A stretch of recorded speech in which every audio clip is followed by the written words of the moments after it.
Since breaking out of the San Diego club scene in the mid-1990s, Blink-182 has been one of the most influential pop-punk bands going, searing their unique sound and manic adolescent skater style on the brains of radio listeners everywhere.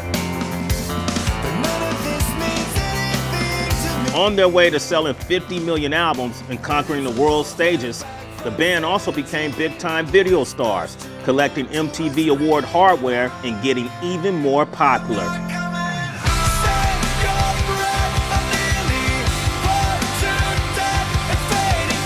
They also began to mature, but never let stardom or the onset of adulthood take away their humor or lead them to take themselves too seriously. The music may be more adventurous, the themes sometimes more grown up, but Blink is still Blink. Like any band, they've had their ups and downs, but as singer and bassist Mark Hoppus put it, Blink is home and he never wants to leave. Now joined by Alkaline Trio's Matt Skiba on guitar and vocals, the band has released its 7th studio album, California, featuring the hit single, Bored to Death. And with the 50-city North American tour keeping them rocking, Blink-182 is busier than ever, but not too busy to join us backstage with City.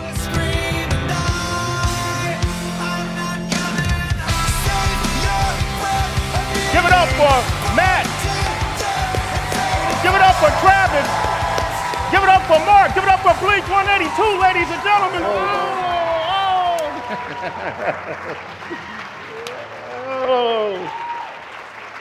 Blink-182. Hello, everyone. Hi, how are you? I brought y'all here today to talk about the decline of the English pound and Brexit.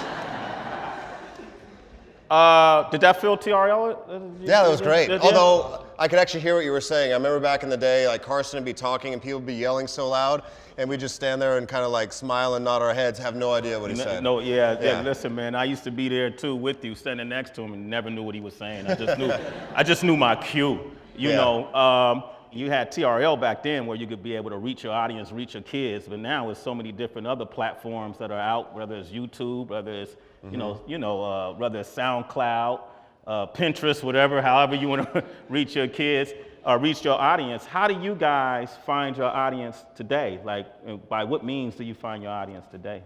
Yeah, I feel like YouTube's the new MTV. YouTube's the new MTV? Yeah. I feel like if you tell a kid like they wanna find a song, they're gonna go to YouTube. I mean, speaking for my children, you know, if Landon or Alabama want to find out like a song that's hot, YouTube is where they're going. So. Okay, Matt, you agree? Yeah, in the record store.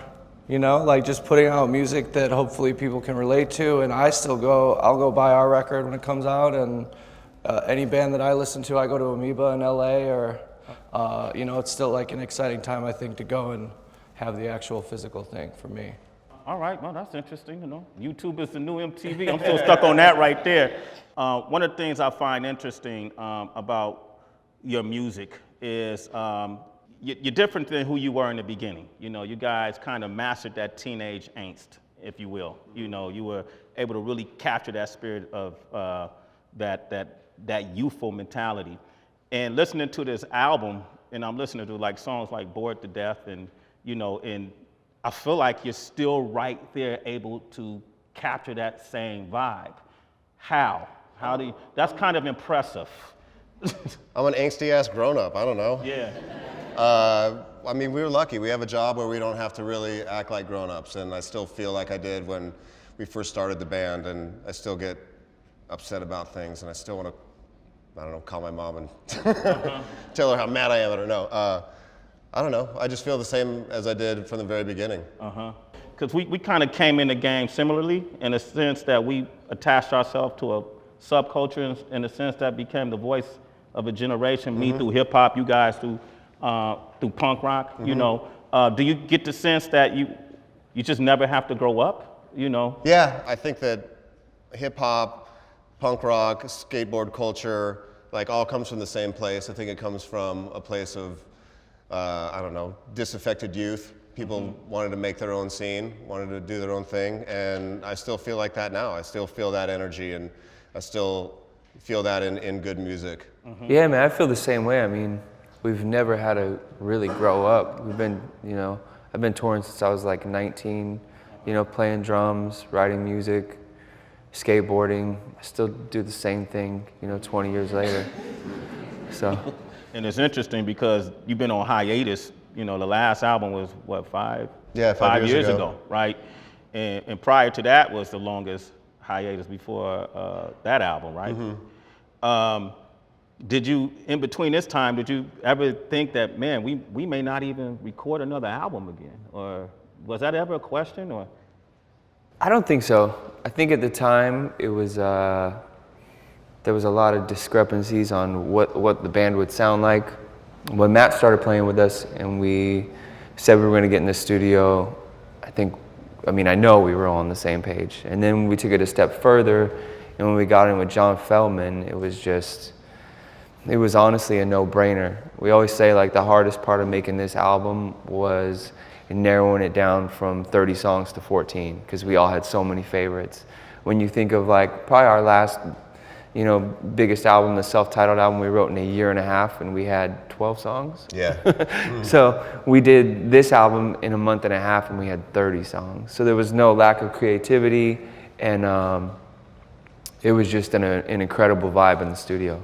Matt, what has it been like for you though? You know, coming into this album, you guys haven't, you know, you've been recording with the same person for, you know, 20 some odd years, and you look over and this guy's in the studio. You know, I know the past work you've done with Alkaline Trio and, you know, Secrets and all these, you know, but this is a juggernaut group. What was that like for you? It's still crazy. It's pretty surreal to be here with all you beautiful people, and we've known each other for the better part of 20 years, 15 years. Blink was kind enough to take Alkaline Trio out on the road early on, and we stayed friends, and here I am. So it's awesome. I'm psyched. So what's Mark like when he's not in the studio, man? He just makes me laugh like all the time. I mean, these guys are I really feel like I have brothers, you know. In my other band, I play music with my best friends, and with this band, I play music with my best friends. You know, it's very comfortable. It's really fun. We're all there for each other for, you know, hard times, but most of the time we're, you know, giggling and being, you know, quoting Caddyshack.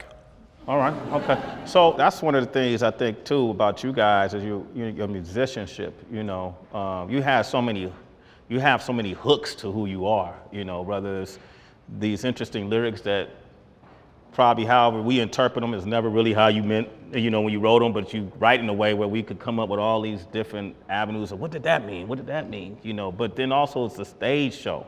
You know, I used to love the little banter that you and Tom would have, you know, when you guys would crack the fart jokes, or, you know, and it's just like off the cuff.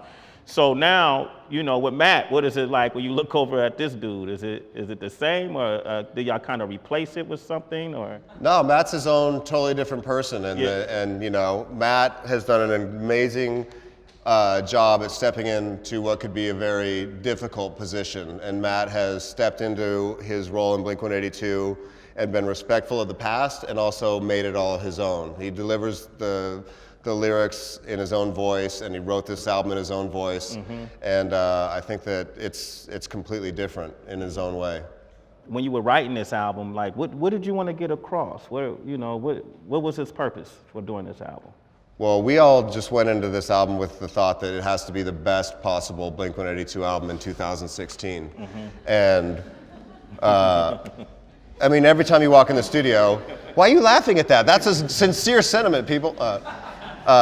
We just wanted to make a great Blink album, and we didn't want to overthink it, and we didn't want to beat any songs to death. We just wanted to go in and write great songs that we loved. And you know, we did that every day. We would walk into the studio, have no idea what we were going to write, and John would hand a guitar and say, okay, write something cool. What does the backstage area looks like now for you guys when y'all go on the road? Are there bottles, or are there cribs, or no, your kids older than that, but what does it look like now? I mean, for me, I play drums most of the day. I've always kind of done that when I was on tour. I'll hit up like a local boxing gym, go get my butt kicked a little bit, hang out with my kids, go see shows. But for the most part, man, I'm playing drums and working out just because we play like an hour-and-a-half set, and I never like to get tired. I just like to have fun up there. No partying or nothing backstage no more? Or? Our crew parties. Yeah, our crew parties. But I mean, for me, I mean, I've been sober for almost 5 years now. So yeah, I mean, thank you.